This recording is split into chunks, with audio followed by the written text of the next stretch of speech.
Indo British advanced pain clinic నొప్పి మాయం surgery దూరం ఫర్ అపాయింట్మెంట్స్ 9155515563.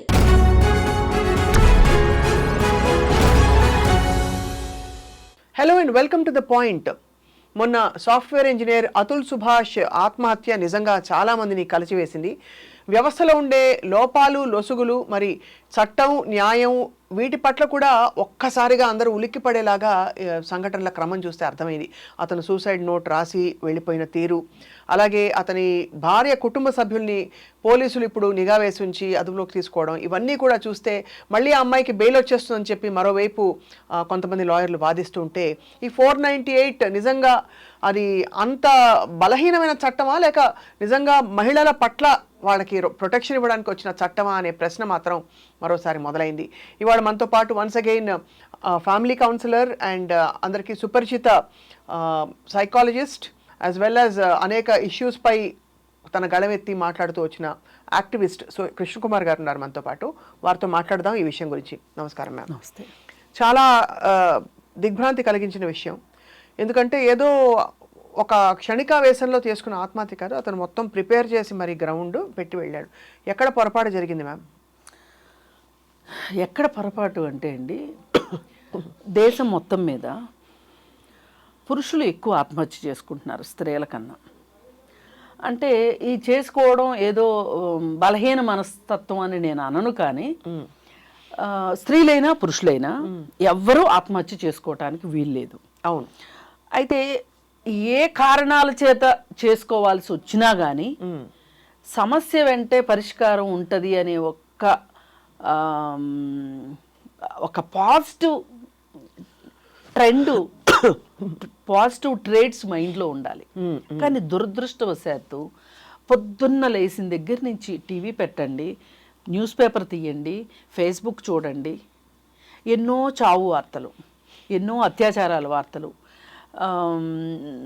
అలాగే భార్యాభర్తల కీచులాటల గురించి, అలాగే రోడ్డు యాక్సిడెంట్లో చనిపోయినవి, ఒక రకమైన ఒక నెగటివిటీని మనకి ఎక్కువ ఇస్తుంది మన చుట్టూ వాతావరణం. దాంతో పాజిటివ్గా ఉన్న మైండ్ నెగటివ్ని తీసుకోలేదు కానీ ఎక్కువగా, కానీ ఆల్రెడీ నెగటివ్గా ఉన్న మనస్తత్వము, మనసు ఆ నెగటివ్ దగ్గరికే వెళ్తుంది. కరెక్ట్. ఇప్పుడు మనం మిమ్మల్ని నన్ను ఒక హాల్లోకి తీసుకెళ్లారు, 2 డిఫరెంట్ వస్తువులు ఉన్నాయి హాల్లో. నేను దేనికి ఆకర్షించబడతానంటే నా అభిరుచికి తగ్గదాన్నే నేను చూస్తారు. అది సైకాలజీలో కూడా అంటారు కదా, మీకు అభిరుచి ఉన్నదే మీరు చూస్తారు. అవును. మరి ఇద్దరము ఒకేసారి హాల్లోకి ఎంటర్ అయ్యాం. నా చూపు అటెందుకు కేంద్రీకృతమైంది, మీ చూపు ఇటెందుకు కేంద్రీకృతమైంది అంటే మీ మనసు ఇక్కడ ప్రధానం. అది ఈ మనసు ప్రధానమైనప్పుడు ఏం జరుగుతుంటుంది అంటే ఇతను ఒక నైరాశ్యంలోకి వెళ్ళిపోయాడు. నెగటివ్నెస్ అంటే నైరాశ్యమే ఒక రకంగా. ఈ నైరాశ్యంలోకి వెళ్ళిపోయిన తర్వాత ఎన్నో మన చుట్టూ అందుబాటులో ఉన్న వ్యవస్థలు ఉన్నాయి. స్త్రీలకి ఉన్నాయి, పురుషులకి ఉన్నాయి. పురుషులకు ఉన్నాయి అంటారు? ఉన్నాయండి, మనుషులకు ఉన్నాయి. అది స్త్రీల పురుషుల అనేది నేను అనను. ఆ మాట అంటే నేను డివైడ్ చేసిన దాన్ని అవుతాను. మనుషులకి ఏ కష్టాన్నైనా డీల్ చేయటానికి అవసరమైన శక్తిని ఇచ్చేవి మన చుట్టూ ఉన్నాయి. ఇప్పుడు మనకు బాగా ఆర్థికంగా ఇబ్బందుల్లో ఉన్నాం, మనకు బాగా కావాల్సిన వాళ్ళ దగ్గర డబ్బు ఉంది, మనం అంటే ఇష్టం ఉందనుకోండి, వాళ్ళు డబ్బు ఇస్తారు, మన ఆదుకుంటారు సమయానికి. లేదు, కొంతమంది మాట సాయం చేసేవాళ్ళు ఉంటారు, కొంతమంది అవసరమైతే వాళ్ళ ఇంట్లో ఉంచుకునే వాళ్ళు ఉంటారు. ఇలా ఎవరికి వాళ్ళకి ఏదో ఒక రకంగా సహాయ సహకారాలు అందించే వాళ్ళు మన చుట్టూ ఉంటారు. ఇప్పుడు మానవుడు సంఘజీవి అనింది అందుకే. ఎవరికి తగ్గ స్నేహాలు వాళ్ళకు ఉంటాయి, ఎవరికి తగ్గ సంబంధాలు వాళ్ళకు ఉంటాయి. అలాంటప్పుడు ఇతను ఈ అతుల్ సుభాష్ చనిపోవటానికి మొదటగా నేను చాలా బాధపడుతూ ఒక్కటైతే చెప్పగలను. ఇప్పుడు ఇవాళ ప్రతి సాఫ్ట్వేర్ కంపెనీకి, అందులో పైగా అతను ఏఐ కంపెనీలో పనిచేస్తున్నాడు, అంటే మంచి అడ్వాన్స్డ్ టెక్నాలజీ ఉన్న కంపెనీల్లో. ఇవాళ గూగుల్లో కానీ వేటిలోనైనా నేను ఈ కష్టంలో ఉన్నాను అని అన్నోన్ పర్సన్గా ఒక కామెంట్ పెట్టినా 10 మంది మాట్లాడటానికి సిద్ధంగా ఉన్నారు. ఒకటి. సరే, అంత పబ్లిసిటీ ఇచ్చుకోవటం మీకు ఇష్టం లేనప్పుడు ఇవాళ ప్రతి సాఫ్ట్వేర్ కంపెనీలోనూ ఒక హెల్త్ డెస్క్ ఉంటుంది. దీనిలో సైకాలజిస్టులు ఉంటున్నారు. అవును. మరి ఇప్పుడు మన పెద్ద కంపెనీల్లో చూసుకుంటే కనుక ఇప్పుడు ఐఫోన్లు ఇవన్నీ కంపెనీ పేరేంటండి? యాపిల్. ఇప్పుడు యాపిల్ కంపెనీలో ఎలాంటి సహాయ సహకారాలు ఉన్నాయంటే ఆశ్చర్యపోతారు మీకు చెప్తే. ఇప్పుడు భార్యాభర్తలకు సంబంధించి ఏమైనా ఇబ్బందులు ఉన్నాయి అనుకోండి, కోర్టు కేసులు ఏమన్నా ఉన్నాయి అనుకోండి, వాళ్ళకి అసలు ఎంత ప్రాజెక్టు ఎలాంటి కండిషన్లో ఉన్నా సరే వాళ్ళు కోర్టుకు వెళ్ళడానికి వాళ్ళకి సెలవు మంజూరు అవుతుంది. అవును. అలాగే వాళ్ళకి కౌన్సిలింగ్ ఇవ్వడానికి కౌన్సిలర్ రెడీగా ఉంటారు. అలాగే లీగల్ ఎయిడ్ అవసరము అంటే లీగల్ ఎయిడ్ ఇవ్వడానికి లాయర్లు రెడీగా ఉంటారు. అంటే నేను చిన్న చిన్న కంపెనీలో ఇంతంత నేను ఎక్స్పెక్ట్ చేయకపోవచ్చు, కానీ కంపెనీలో అంత హెల్ప్ ఉండి ఆయన ఆ వ్యవస్థలను ఎందుకు ఉపయోగించుకోలేకపోయాడు? ఎందుకంటారు మేడం? అతను అదే నైరాశ్యం, దౌర్బల్యం, మానసిక దౌర్బల్యం. మానసికంగా ఇప్పుడు దౌర్బల్యం అనేసరికి ఏమైపోద్దంటేనండి నెగటివ్ సెన్స్ వచ్చేస్తుంది. కరెక్ట్. ఇవాళ ఎంత అవునన్నా కాదన్నా చనిపోయిన వాళ్ళ పక్షాన ఒక పాజిటివ్, బతికుండగా ఎవరు హెల్ప్ చేయరు కానీ చనిపోయాక మట్టుకు సానుభూతి చూపించడానికి ప్రతి వాళ్ళు రెడీగా ఉంటారు. అందుకని మనము ఆ మాట కంటే కూడా అతను సిద్ధంగా లేడు అని చెప్పాలి మానసికంగా. దేనికి? ఏదైనా పోరాడడానికి, ఈ పోరాటానికి కానీ సహాయం తీసుకోవటానికి కానీ ఎక్కడ నాకు అవుట్లెట్ దొరుకుతుంది అని ఆలోచించటానికి కానీ అతను మానసికంగా సిద్ధంగా లేడు. ఇదే పరిస్థితిలో చాలామంది స్త్రీలు ఉంటారు, ఇదే పరిస్థితిలో చాలామంది స్టూడెంట్స్ ఉంటారు. ఇప్పుడు నారాయణ చైతన్య కాలేజీల్లో ఎందుకంటే పిల్లలు సూసైడ్ చేసుకుంటున్నారు? మరి సేమ్ కండిషన్స్ కదా, అందరూ సూసైడ్ చేసుకోవాలిగా అలా అనుకుంటే. అవును. కానీ కొంతమంది చేసుకుంటున్నప్పుడు మనం ఏం చెప్తున్నామంటే అందరినీ ఒక గాట కట్టేయద్దు. ప్రత్యేకమైన మనుషులకి ప్రత్యేక అవసరాలు ఉంటాయి. అవును. ఆ అవసరం ఉన్నప్పుడు వాళ్ళకి సహాయం అందించండి, అందుకే మీరు అక్కడ కౌన్సిలర్లు పెట్టండి అని చెప్పాం. చెప్తే ఈ పిల్లలు స్వయంగా వెళ్ళకపోవచ్చు, ఈ పిల్లల్ని గమనించిన లెక్చరర్స్ వీళ్ళకి అవసరం ఉంది అని చెప్పి వాళ్ళని అక్కడికి పంపించారనుకోండి, వాళ్ళు వాళ్ళ మనసులో ఉన్న వేదన అంతా చెప్పారనుకోండి, వాళ్ళైతే రక్షించబడతారుగా. అవును. ఇప్పుడు ఒక కౌన్సిలర్ వల్ల ఒక్క ప్రాణం నిలబడినా చాలు కదా. అవును. అలాగే ఇప్పుడు ఇతను కూడా, అతులు కూడా, అతనికి చూస్తే కనుక చాలా వ్యవస్థలు ఉన్నాయండి చుట్టూ. ఒకటి చెప్తాను మీకు, మానసికంగా బాగోకపోతే ఇవాళ మానసిక ఆరోగ్యం గురించి చాలా చాలా ప్రచారం వచ్చేసింది. అంటే చదువుకోని వాళ్ళకి అవగాహన లేదు కానీ చదువుకున్న వాళ్ళకి అవగాహన ఉంది.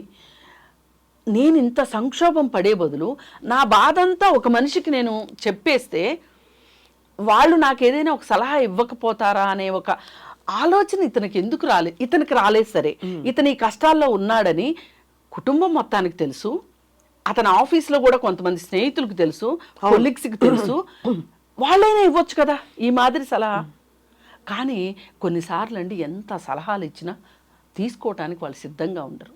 అవును, సిద్ధంగా ఉండరు. ఇది ఒకటి. అతను ఈ వేలో కనుక ఎళ్ళున్నట్లయితే అతనికి ఒక పరిష్కారం దొరికేది. ఎవరో ఒకరు స్నేహితులకు, ఆఫీస్లో ఇప్పుడు ఇంత గొడవ జరుగుతుంది అంటే తెలియకుండా అయితే ఉండదు ఎవ్వరికి. కానీ అతను చెప్పిన దాన్ని బట్టి మ్యామ్ ఎక్కడో బతికినా కూడా అతనికి నరకమే ఒక విధమైన. ఈ కోర్టుల కేసులు ఉండవండి. ఇప్పుడు ఆ అమ్మాయి అన్ని కేసులు ఎలా వేయగలిగింది అనుకున్నారు? మనం కొంచెం డివియేట్ అవుతున్నాం, మళ్ళీ ఆ అమ్మాయి వైపుకి వెళ్తున్నాం. కానీ ఆ అమ్మాయి అన్ని కేసులు ఎలా వేయగలిగింది? ఆ అమ్మాయికి ఒక ఫ్యామిలీ ఫ్రెండ్ లాయర్ ఉన్నాడు. లాయర్లకి మంచి చేయడం కన్నా చెడు చేయడానికి వాళ్ళ తెలివి బాగా ఉపయోగిస్తారు. అసలు ఇప్పుడు ఈ 498A గురించి ఇంత భ్రష్టు పట్టిపోయింది, అసలు మగవాళ్ళకి అన్యాయం జరుగుతుంది అని గగ్గోలు పెడుతున్నారు చూడండి. దీనికి మొదటి ముద్దాయి లాయరు, రెండో ముద్దాయి పోలీస్ అండి. లేదు అంటే మొదటి ముద్దాయి పోలీసు, రెండో ముద్దాయి లాయరు. ఒక బాధితురాలికి ఈ చట్టం ఉందని కూడా చాలా మందికి తెలియదండి. అవును. కానీ అక్కడికి వెళ్ళగానే ఇదైతే దారికొస్తారు. ఎందుకంటేనండి చాలా 498 కేసెస్లో ఈ అభియోగాల లిస్టు చూస్తే నిజంగా దాదాపు అవే ఉంటున్నాయి. అదే చెప్తున్నా నేను. అసహజమైన లైంగిక వేధింపులు, ఇంకా ఇలాంటి మీరు చెప్పినట్టుగా వరకట్నం ఒకటి ఇలా ఇవన్నీ సేమ్ స్టాండర్డ్ క్లాస్ వస్తున్నాయి. సో దాని వల్ల నిజంగా అన్యాయం అవుతున్న ఆడపిల్లల పరిస్థితి చూస్తే వాళ్ళకి ఈ చట్టం మీదే నమ్మకం పోతుంది. అసలు బాధితురాలికి గాని బాధితురాలి కుటుంబానికి గాని అన్లెస్ అంటిల్ ఆ కుటుంబంలో ఒక లాయర్ ఉంటే తప్పితే ఈ 498 గురించి తెలిసే అవకాశం లేదండి.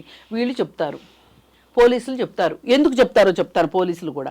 ఏంటి అంటే 498A పెట్టేస్తే అవతల పార్టీని బెదిరించి మిమ్మల్ని ఇప్పుడే అరెస్ట్ చేస్తాం. ఈ నమ్మే వాళ్ళు కూడా ఎలా నమ్ముతారో కానీ ఎంత ఆశ్చర్యం వేస్తుందంటే, ఒక మనిషిని పోలీస్ స్టేషన్కి పంపటం ఎంత కష్టం అంటేనండి. ఇప్పుడు నాకు కొంతమంది ఫోన్లు చేస్తుంటారు, ఏమండి పోలీసులు పిలిచారు వెళ్ళాలా, వెళ్తే ఏమన్నా అవుతుందా, మీరు తోడురండి అన్నాను. ఏమీ ఉండదు. ఇప్పుడు పోలీసులు ఏమీ చెయ్యలేరు. మొత్తం సీసీ కెమెరాలు ఉన్నాయి పోలీస్ స్టేషన్లో కూడా.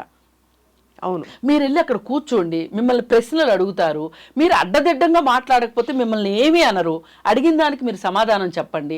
అంతగా అయితే మిమ్మల్ని మీరు ఊహించిన దానికంటే ఎక్కువ హెరాస్మెంట్ ఏమన్నా మీరు ఫీల్ అవుతుంటే ఒక్క ఫోన్ కొట్టండి, అప్పుడు వస్తా.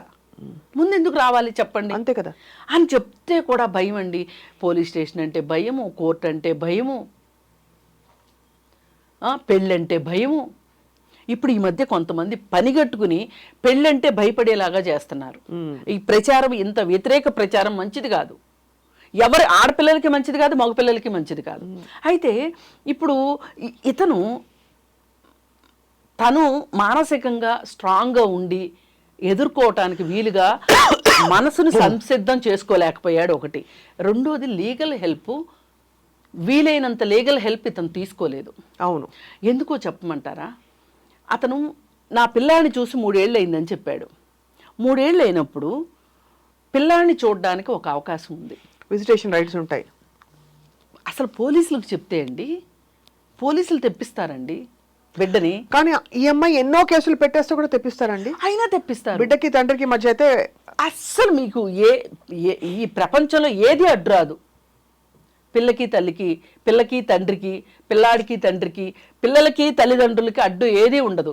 అసలు ఇవన్నీ కాదండి. ఒక్క పిటిషన్ వేసుకుంటే నా పిల్లలు నాకు నెలలో ఒకరోజు చూపించాలి నాకు అని వేసుకుంటే, వాళ్ళమ్మ చూపించను అంటే అది కోర్టు ధిక్కారం అవుతుంది, ఆవిడ మీద కేసు నమోదు అవుతుంది. ఇది ఏ లాయరు ఇతనికి చెప్పుండడా? పైగా ఇంకొకటి ఏం జరుగుతుందంటేనండి, నేను ఒక కేసులో చూశాను ఈ మధ్య. నాకంతా తెలుసండి, నా కేసు నేనే వాదించుకుంటాను అని ఒక అతను కోర్టులో కేసు వాదించుకుంటున్నాడు. వాదించుకోవటానికి ఒక పిటిషన్ తయారు చేసుకుని వచ్చాడు. ఆ పిటిషను జడ్జి చూసి, ఆయనకి తెలియదు అప్పటిదాకా, ఈ పిటిషన్ రాసింది ఎవరు అని అడిగాడు సింపుల్గా. నేనేనండి అన్నాడు. అంటే మీరెందుకు రాశారు, మీ లాయర్ ఏమయ్యారు అంటే, నాకు ఇంగ్లీష్ వచ్చండి అందుకని నా కేసు నేనే వాదించుకుందాం అనుకున్నాను అంటే, మీరు స్కూల్లో లీవ్ లెటర్ రాయడం అనుకున్నారా, కోర్టుకి పిటిషన్ రాయటం అంటే? అదే కదా, లాయర్ని పెట్టుకోండి ముందు అని చెప్పి పేపర్ ఇచ్చేశాడు. ఇది గనక అతను వేధింపు అనుకున్నాడు అనుకోండి, ఆ పర్సన్ తప్పు ఎవరిది? అతందే కదా, అతందే కదా. అంటే ఒక వ్యవస్థలో ఎలా ఉండాలో అలా ఉండాలి. ఇప్పుడు నువ్వు రోమ్లో ఉంటే రోమల్లానే బిహేవ్ చేయి, హైదరాబాద్లో ఉంటే హైదరాబాద్ లాగా బిహేవ్ చేయి. పైగా ఈ మధ్య ఈ గూగుల్ వచ్చిన తర్వాత, ఈ దరిద్రం వచ్చిన తర్వాత డాక్టర్ దగ్గరికి వెళ్ళడం నామూషి అయిపోయింది, లాయర్ దగ్గరికి వెళ్ళటం నామూషి. ప్రిస్క్రిప్షన్లే అన్నీ సొంత ప్రిస్క్రిప్షన్లే, అన్నీ సొంత చదువులే. 30 రోజుల్లో తెలుగు నేర్చుకోవడం ఎలా, 30 రోజుల్లో తమిళం నేర్చుకోవడం ఎలా, అలాగే 30 రోజుల్లో లా తెలుసుకోవడం ఎలా, నీ కేసు నువ్వే వాదించుకోవటం ఎలా? నాకు తెలిసి ఇతను కూడా ఈ సొంత పైత్యంతో, అసలే టెకీ కదా, ఇతనే ఏదో ఆలోచన చేసినట్టున్నాడు. ఒక ప్రొఫెషనల్ హెల్ప్ తీసుకుని ఉన్నట్లయితే, పోనీ నేను లక్షలు ఇచ్చేసాను అని చెప్తున్నాడు ఇతను. అవును. పైగా ఇంకొకటి ఏంటంటే అండి, ఈ రోజు వరకు ఏం జరుగుతుందో తెలియట్లేదు. అసలు ఆమె చెప్పిన స్టేట్మెంట్ ఇంతవరకు బయటికి రాలా. అదే కదా, ఆమె స్టేట్మెంట్ ఎందుకు రావట్లేదు బయటికి? ఇప్పుడు ఈ కేసులో ఆమె వేసిన పిటిషన్ కానీ, ఆమె వేసిన పిటిషన్కి కౌంటర్గా ఇతను వేసిన పిటిషన్ కానీ ఎందుకు బయటికి తెలియదు, ఎందుకు బయటికి రావట్లేదు? చివరిగా మిగిలింది వీడియో ఒకటే, వీడియో లెటర్. ఈ వీడియో, ఈ లెటరు అతను ఎంతసేపు తన ఆవేదనని, తను ఎంత బాధపడింది, తను ఎంత కుంగిపోయింది అది వివరిస్తూ బాగా చెప్పుకోగలిగాడు అతను. ఇంత చెప్పుకోగలిగిన తెలివితేటలు ఉన్నప్పుడు, ఇంత భావ వ్యక్తీకరణ ఉన్నప్పుడు ఎందుకు ఆ వ్యక్తీకరణ సరైన వ్యక్తుల దగ్గర వ్యక్తీకరించలేక, ఒక లాయర్ దగ్గర, ఒక సైకాలజిస్ట్ దగ్గర, ఒక ఫ్యామిలీ కౌన్సిలర్ దగ్గర, ఒక ఫ్రెండ్ దగ్గర చెప్పుకుని కూడా అతనికి పరిష్కారం దొరకలేదా? చెప్పుకోలేదా? ఎందుకంటే ఎంత ఆలోచనాయుతంగా అతను, అంటే ఆలోచన లేని పని, పిచ్చి పని ఇది, కానీ అయినా కూడా దాని గురించి ప్రీమెడిటేటెడ్ గా తను లెటర్ రాసి బాబుకి ఫలానా వయసు వచ్చినప్పుడు ఏమి ఇవ్వాలో కూడా ఆ లెటర్ ఒకటి రాసి ఇంకా అంత ఇదిగా ఒక వీడియో చేసి పోయాడంటే ఖచ్చితంగా ఇది ఎక్కడో ఏదో లెవెల్లో భార్య చెప్పిన వాటికి ఇంతకంటే పెద్ద సమాధానం నీకు ఉండదన్నట్టు విసిరి కొట్టి వెళ్ళిపోయాడు. ఇప్పుడు ఆమెకి ఇంకా ఆన్సర్ చెప్పడానికి వీలు లేకుండా ఆమెకి అన్ని డోర్లు మూసేసి తను చెప్పిందే ఫైనల్ అనిపించుకోవాలనే ఉద్దేశంతో ఇతను చేసినట్లుగా కనిపిస్తుంది తప్పితే వేరేగా కనిపించట్లా. చాలా దురదృష్టకరం, చాలా దురదృష్టకరం. అమూల్యమైన నిండు ప్రాణం కదా. నీ ప్రాణాన్ని తీసుకునే హక్కు నీకు లేదు, పైగా నీ తల్లిదండ్రులు బతికుండగా. ఆ తల్లి ఎంత క్షోభిస్తుందండి. ఇప్పుడు 9 నెలలు మోసింది కదా, నీ మలమూత్రాలు ఎత్తి నిన్ను పెంచి పెద్ద చేసి నువ్వు ఎంత విసిగించి ఉంటావు. అవన్నీ అందరం చేసే, తల్లులందరం చేసే పని అదేని అనుకోండి, అది వేరే విషయం. కానీ ఆ తల్లికి ఎందుకు రావాలి ఆ కష్టం? నువ్వెలా అసలు నీ కంటి ముందు నీ కొడుకు చచ్చిపోతే నీకు ఎంత బాధగా ఉంటుంది? అవును, ఆలోచించాలి కదా. ఇప్పుడు మనం ఏం మాట్లాడినా ఏమైపోతుందంటేనండి, అతనికి వ్యతిరేకంగా మాట్లాడినట్లు అయిపోతుంది. కానీ నా ఉద్దేశం ఏంటంటే, ఇలాగే అతనికి సానుభూతిగా మాట్లాడుతూ వెళ్తే చాలామంది మగపిల్లలు ఇవాళ పెళ్ళంటే భయపడిపోతున్నారు. పైగా మొన్న ఒక లాయర్ మాట్లాడుతూ ఎవరైనా పెళ్లి చేసుకోదలుచుకుంటే ఒక 6 చట్టాల గురించి తెలుసుకుని పెళ్లి చేసుకోండి అని చెప్తున్నారు. ఇది ఎంత బహానా అంటే ఇప్పుడు మీరు ఒకప్పుడు ఆడపిల్లలు ఇలాగే తయారు చేసేవాళ్ళు. అక్కడికి వెళ్తే అత్త ఉంటుంది, అక్కడికి వెళ్తే ఆడబడుచులు ఉంటారు, అక్కడికి వెళ్తే అత్తగారు తల్లి అత్తగారు ఉంటుంది, నువ్వు చాలా జాగ్రత్తగా ఉండాలి అంటే ఈమె ఒక భయంలోకి వెళ్ళిన దగ్గర నుంచి ఏ చిన్నది జరిగినా కానీ నెగిటివ్గానే ఆలోచించుకుని ఆ కుటుంబం మీద ఈమె చాలా నెగిటివ్నెస్ పెంచుకొని అది ఇంకొంచెం ముందుకెళ్తే వాళ్ళన్నా కిరసనాయలు అంటించే పరిస్థితులు, ఏమన్నా కిరసనాయలు అంటించుకునే పరిస్థితులు. అవును, ఇవన్నీ చూసాం కదా మనం. ఆ పరిస్థితిని దాటి కొంచెం ఇప్పుడు కాస్త న్యూట్రలైజ్ అవుతుందేమో అనే సందర్భంలో ఇప్పుడు ఇది ఈ విధంగా ఇంత నెగటివ్ ని ప్రచారం చేయడం మటుకు కరెక్ట్ కాదు. ఇప్పుడు అందరికీ కేసులు పడుతున్నాయా? పెళ్ళైన ప్రతి వాళ్ళకి కేసు పడుతుందా? ఎందుకు కేసు పడుతుంది? భార్య ఉద్యోగం చెయ్యాలి, ఇంటి పని కూడా చెయ్యాలి, తన తల్లిలాగా ఉండాలి, అలాగే ఏటీఎం కార్డు నీకు ఇచ్చేయాలి. అవును, ఇవన్నీ చేస్తే నీకు మంచి భార్య, అంతే కదా. ఇవన్నీ ఏ ఒక్కటి చేయకపోయినా కానీ చదువుకుంది, కళ్ళు నెత్తికెక్కినాయి. ఈ దృక్పథాన్ని ఇవాళ ఎవరైతే కాదనుకుంటున్నారో వాళ్ళు చాలా సుఖంగా ఉన్నారండి. అవును, ఇద్దరు కలిసి వంట చేసుకున్న ఇంట్లోంచి గొడవలే ఉండవు. లేదు 3 రోజులు నువ్వు చేయి, 3 రోజులు నేను చేస్తాను, పేచీ లేదు. కానీ ఆ అమ్మాయి కూడా ఆలోచించాలండి. మనుషులు డెమోక్రటిక్గా ఆలోచిస్తే విషయం ఏమర్థమవుతుందంటే, ఒక కుటుంబంలో ఇప్పుడు ఆమె ఉద్యోగం చేస్తుంది, నేను ఉద్యోగం చేసి నేను ఆపసోపాలు పడుతున్నట్టు ఫీల్ అవుతున్నా. మా నాన్నలాగా సాయంత్రం ఇంటికి వచ్చేసరికి భార్య టీ కప్ ఇస్తే రిలాక్స్ అవ్వాలని అనుకుంటున్నా, తప్పు లేదు. కానీ ఆమె కూడా ఉద్యోగం చేసి వచ్చి, అవును, ఆమె రిలాక్స్ అవ్వాలని ఉండదా అని ఒక్క ఆలోచన వచ్చింది అనుకోండి, ఆ ఇల్లు ఎంత డెమోక్రటిక్గా ఉంటుందో. ఖచ్చితంగా. ఇప్పుడు మా అమ్మ ఉద్యోగం చేసింది, మా అమ్మ ఏ రోజు ఇలా ఆలోచించలేదు అని నీకు ఉంది అంటే నువ్వు ఒక జనరేషన్ వెనకబడిపోయినట్లే. కరెక్ట్. అందుకే నేను కుటుంబాలు డెమోక్రటైజ్ అవ్వాలి. అవును, ప్రజాస్వామికంగా ఆలోచించాలి. ప్రజాస్వామ్యం అంటే అదేదో బ్రహ్మ పదార్థం, అది రాజకీయాల్లోనూ రాజకీయ నాయకులు మాత్రమే మాట్లాడే మాట కాదు అది.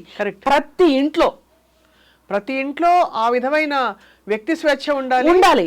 అలాగే కుటుంబం పట్ల అండర్స్టాండింగ్ కూడా ఉండాలి. అంటే వ్యక్తి స్వేచ్ఛ ఉందని ఏర్పడితే అది మాట్లాడడం. ఇప్పుడు చాలా మంది వాక్ స్వాతంత్రం నోటుకొచ్చినట్టు మాట్లాడుతున్నారు. అలా కాకుండా ఇప్పుడు నువ్వు ఒక మాట అన్నప్పుడు రెండో వాళ్ళు స్పేర్ చేయాలి అనుకున్నప్పుడు, రెండో వాళ్ళు అన్నప్పుడు నువ్వు కూడా స్పేర్ చేసే ఆ అండర్స్టాండింగ్ ఉండాలి, ఆ స్పేస్ ఉండాలి.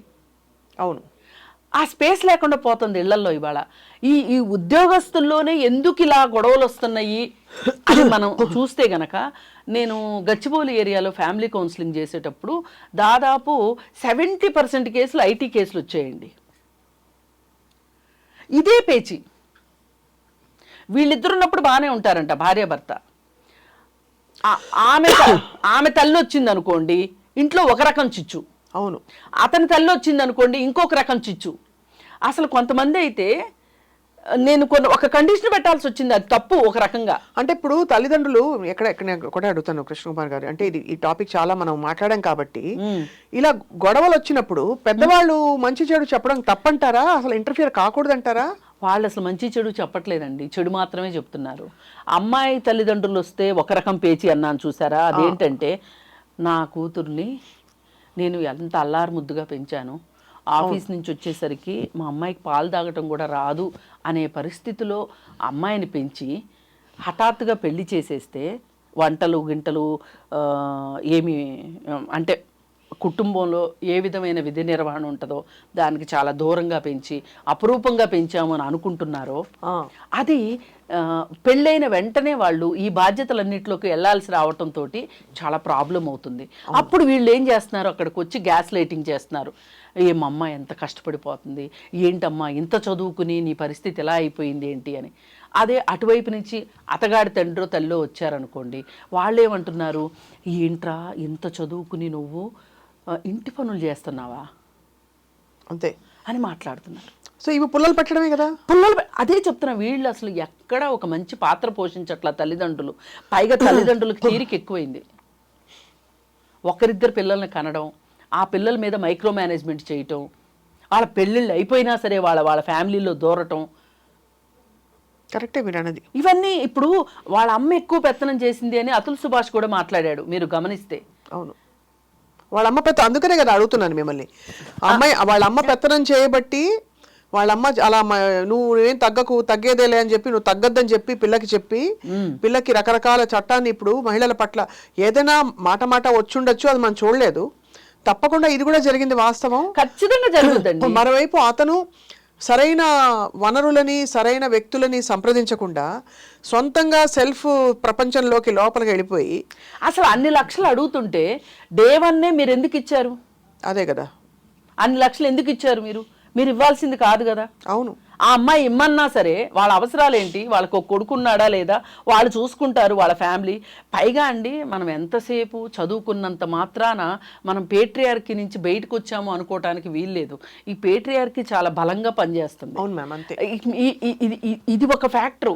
మనం ఈ పేట్రియార్కీని బద్దలు కొట్టకుండా ఎన్ని చట్టాలు వచ్చినా సరే, ఎంత అవగాహన వచ్చినా సరే అంతే సమస్యలు తగ్గవు. అందుకని అంటే చాలా మార్పులు రావాలి. పైగా ఇప్పుడు ప్రాబ్లం ఏమైందంటే, మనుషుల మనస్తత్వం మారకుండా మనకి చట్టాల రూపంలో అవకాశాలు వచ్చినాయి. అంటే నిజంగా నేనే చెప్తున్నాను కదా మ్యామ్, నేను ఇప్పుడు మీడియాలో మనం చూస్తున్నాం, నేనే మీడియాలో పనిచేస్తాను. చాలా పరిస్థితుల్లో మనం చూసిన ఈ హక్కులు చాటుకోవడం ఎవరిది కరెక్టు ఎవరిది తప్పు అనే ఒక ధోరణి చూశాక మీడియాలో చాలా మంది కుటుంబాలలో ఏమైపోతుందంటే అది అర్థం కాని పరిస్థితికి వెళ్ళిపోతుంది. మీరు అన్నట్టు ఇక్కడ సగం దూరం రావాలి, ఇటు సగం దూరం రావాలి. ఆఫ్ ద వే అని ఒక పాలసీ ఉంది. అవును, అది రావట్లేదు. అసలు ఆఫ్ ద వే అనేది లేదండి. రైటే. ఆఫ్ ద వే ఉంటే గనక ఇన్ని సమస్యలు రావు. పైగా పంతం వచ్చిన తర్వాత ఎవరు ఫస్ట్ పలకరించాలి, ఇన్ని వీళ్ళ కిరీటాలు కింద పడిపోతాయి అన్నట్లు. మంచి పాయింట్ చెప్పారు మీరు. అసలు ఏమండి అంత పంతం ఏంటండి? ఒక ఇంట్లో ఇద్దరు ఉంటాము, ఇద్దరికి ఇంత. పైగా ఇంకొకటి, సౌత్ వైపుకి నార్త్ వైపుకి ఒక డిఫరెన్స్ ఉందండి ఫ్యామిలీ సిస్టంలోనే. అక్కడ బాగా పేట్రియార్కీ ఉంది నార్త్లో, సౌత్లో కంటే. ఇక్కడ ఎన్ని గొడవలు, నాకు వచ్చే కేసులు కూడా నార్త్వే ఎక్కువ వచ్చాయండి. ఇప్పుడు సాఫ్ట్వేర్ గొడవల్లో నార్త్వే ఎక్కువ వచ్చేవి. కల్చరల్గా అక్కడ డిఫరెన్సెస్ ఉంటాయి, చాలా కల్చరల్ డిఫరెన్సెస్ ఉన్నాయి. ఇప్పుడు వీళ్ళకి ఎలా ఉంటుందంటే, ఇప్పుడు ఈ హస్బెండ్కి కూడా ఎలా ఉంటుంది అంటే, తన వైఫ్ మోడర్న్గా ఉండాలని ఉంటుంది. కానీ ఆ మోడర్న్గా ఎప్పుడు ఉండాలి? వాళ్ళ అమ్మా నాన్న లేనప్పుడు మోడర్న్గా ఉండాలి. అవును. ఇవి ఏమైపోతున్నాయి అంటే, ఇప్పుడు ఇవేమంటది అంటే, నేను చదువుకున్నా, నేను ఉద్యోగం చేస్తున్నా, నా ఇష్టం. ఇక్కడ వస్తుంది ప్రాబ్లం. అదే కదా. అంటే ఇప్పుడు దీనికి చదువు మానిపించడమో ఉద్యోగం మానిపించడమో పరిష్కారం కాదు. నీ ఇష్టం నా ఇష్టం అనేటప్పుడు రెండో వ్యక్తి ఉన్న పరిస్థితి ఏంటో కూడా ఆలోచించాలి. అంతే కదా. రెండో వ్యక్తి పరిస్థితిని అర్థం చేసుకుంటే అవసరమైతే మనం లొంగుతాం, అవసరమైతే రాజీ పడతాం. అంతే కదా. ఇచ్చిపుచ్చుకోవడం లేకపోతే బంధం ఎందుకండి? బంధం ఎందుకు? అంటే రెండు వైపులా ఉండాలి. అయితే రెండు వైపులా ఉండాలి. ఇస్తూ ఒకళ్ళు ఉంటే కూడా ఇంబ్యాలెన్స్. మీరు అనేది రైటే మ్యామ్.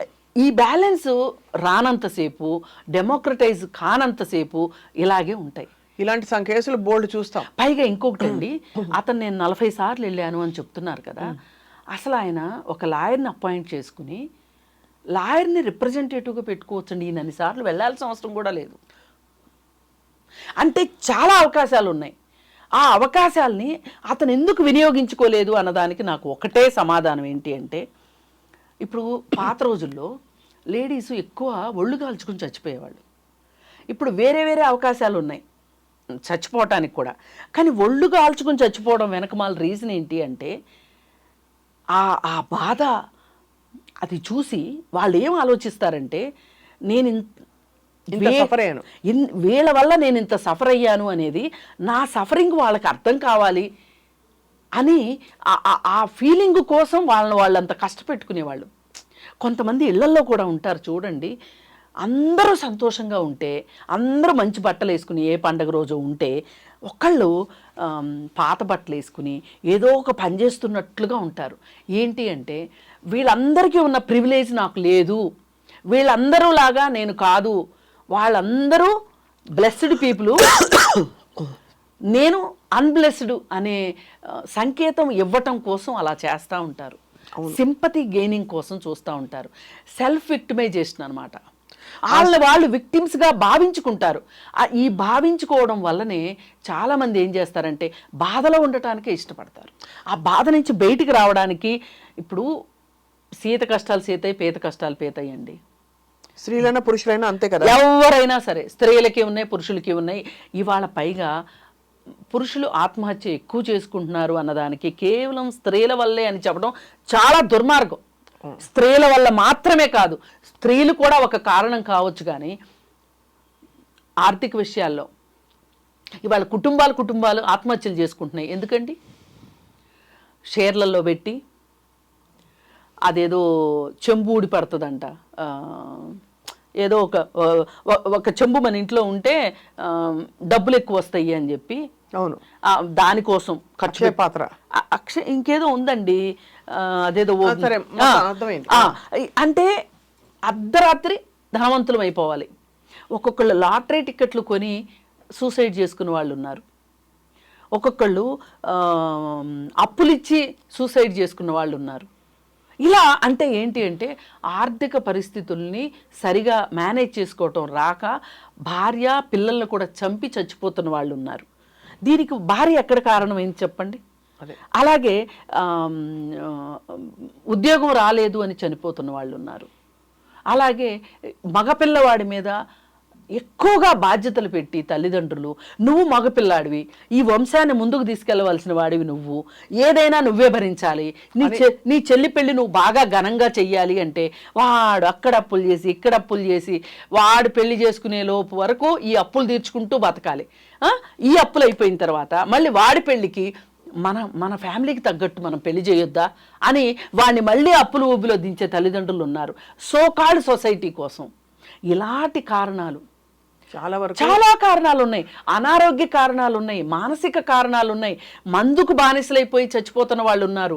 ఇలా ఇన్ని కారణాల వల్ల మగవాళ్ళు చచ్చిపోతుంటే ఈ చావులన్నిటికీ ఆడవాళ్లే తక్కువ చచ్చిపోతున్నారు, మగవాళ్లే ఎక్కువ చచ్చిపోతున్నారు అని అంటే అది చాలా తప్పు, చాలా తప్పు. అంటే మనము ఎన్ని మిత్స్ ఇవాళ ప్రచారం అవుతున్నాయో చూడండి. ఖచ్చితంగా అతుల్ సుభాష్ విషయంలో మీరు అన్నట్టు ఇది పరిశీలించవలసిన విషయం. ఎందుకంటే అతనికి అంత సహాయ సహకారాలకి ఆస్కారం ఉన్నప్పటికీ ఉండి చదువుకుని ఉద్యోగం ఉండి అంత అతను ఎందుకంత అంత అంటే పై చేయి తనదే అవ్వాలి అనే ఒక సైకాలజీ కూడా కొంత ఉండుండొచ్చు అని కొంతమంది విశ్లేషకులు అంటున్నారు. అలా అని ఆ అమ్మాయి కష్టపెట్టలేదు ఇతన్ని అనడానికి లేదు, ఖచ్చితంగా చాలా కష్టపెట్టి ఉండొచ్చు. బట్ మీరు లేవనెత్తిన పాయింట్ మ్యామ్ చాలా వాల్యుబుల్ ఇవాళ. ఎందుకంటే ఎవరైనా కూడా ఒక విక్టిమ్ మెంటాలిటీ నుంచి బయటపడితే వాళ్ళు తగ్గిపోతారేమో, లేకపోతే వాళ్ళకి రావాల్సిన అటెన్షన్ రాదా అని చాలా మంది ఇవాళ తప్పటడుగులు వేస్తున్నారు. బట్ ఇంపార్టెంట్ థింగ్ ఏంటంటే లైఫ్ కంటే ఏది ముఖ్యం కాదు కదా మ్యామ్. అసలు బతుకుంటుంది కదండి, ఏమన్నా చేయగలం. అది సాధిస్తే మనం ఎక్కడ తగ్గిపోము, ఏ కేసులు పెట్టినా కూడా అనే ఒక ఏం చెయ్యవండి కేసులు. అదే మహా అయితే 3 సంవత్సరాలు 4 సంవత్సరాలు. బట్ అది అలా కూడా అతను అదే అనిపిస్తుంది. అది మీరు అన్నట్టుగా అంత ఆలోచితంగా వీడియో చేసిన అతను ఎందుకు సహాయాన్ని ఆశ్రయించలేదు? డిప్రెషన్ లో ఉన్నాడా ఏమిటో ఏమీ తెలియదు. పైగా ఒక బ్యాక్వర్డ్నెస్ కనిపిస్తుంది మీరు గమనిస్తే, అతి భక్తి కూడా కనిపిస్తుంది అతని విషయంలో. అతను స్నానం చేసి 100 సార్లు శివనామ స్మరణ చేసి ఆ తర్వాత సూసైడ్ చేసుకున్నాడు అని చెప్పి రాశారు. నేను భక్తిని తప్పు పట్టట్లేదు, కానీ శివనామ స్మరణ ఇంకా స్ట్రెంగ్త్ ఇవ్వాలి కదా మ్యామ్. అదే కదా నేననేది, బతకాలి కదా, బతికి సాధించి చూపించాలి కదా. పైగా చేయాల్సిన పనులన్నీ చేసేసి, అంటే ఇది క్షణికావేశంలో చేసుకున్న ఆత్మహత్య అయితే కాదు, ప్లాన్డ్గా చేసుకున్నాడు. ఇంత ప్లానింగ్ చావడానికి ఉన్నది, బతకడానికి ఇంకా ఎక్కువ ఉండాలి. Point ma'am. తప్పకుండా ఐ థింక్ కృష్ణకుమార్ గారు ఈ ఆలోచన, కానీ నేను ఇదంతా మాట్లాడింది మగవాళ్ళకి వ్యతిరేకంగాని కానీ, లేకపోతే అతని ఆత్మహత్యని చులకన చేసే ఉద్దేశం నాకు కాదండి. ఇంకెవరు ఇలా చేసుకోకూడదు. మీరు మహిళల గురించి కూడా చెప్పారు కదా, మహిళలు కూడా విక్టిమ్ మెంటాలిటీలోకి వెళ్తారు కదా, వెళ్తారు. చేసి చూపిస్తాను నీకు అని చెప్పి. నేను చూపిస్తాను. మీ అమ్మ ఇంటికి రావడానికి వీల్లేదు. ఏ భర్త అయినా సరే మీ అమ్మ ఇంటికి రాలేదు అని ఒక భార్య గనక బెదిరించింది అంటే అస్సలు సహించడానికి వీల్లేదు. సుప్రీంకోర్టు చెప్పింది, అత్తగారిని ఇంటికి రావద్దు, వేరు కాపురం కావాలి అంటే విడాకులు ఇవ్వచ్చు అని. ఇవి తెలుసుకోండి, అవి తెలుసుకోవాలి. అసలు అన్నిటికంటే ముఖ్యంగా అసలు బ్రతికి సాధించాలని చెప్పే ఆ యాటిట్యూడ్ అయితే రావాలి. కృష్ణకుమార్ గారు చాలా వాల్యుబుల్ పాయింట్స్ చెప్పారు మ్యామ్. ఇవాళ కొత్త కోణాలు చెప్పారు. మీకు ధన్యవాదాలు. ఎప్పటిలాగే మీరు చాలా బ్యాలెన్స్డ్గా అందరి బాగోగులు, కుటుంబ వ్యవస్థను కూడా దృష్టిలో పెట్టుకుని చెప్పినందుకు ధన్యవాదాలు. నమస్తే. Thank you.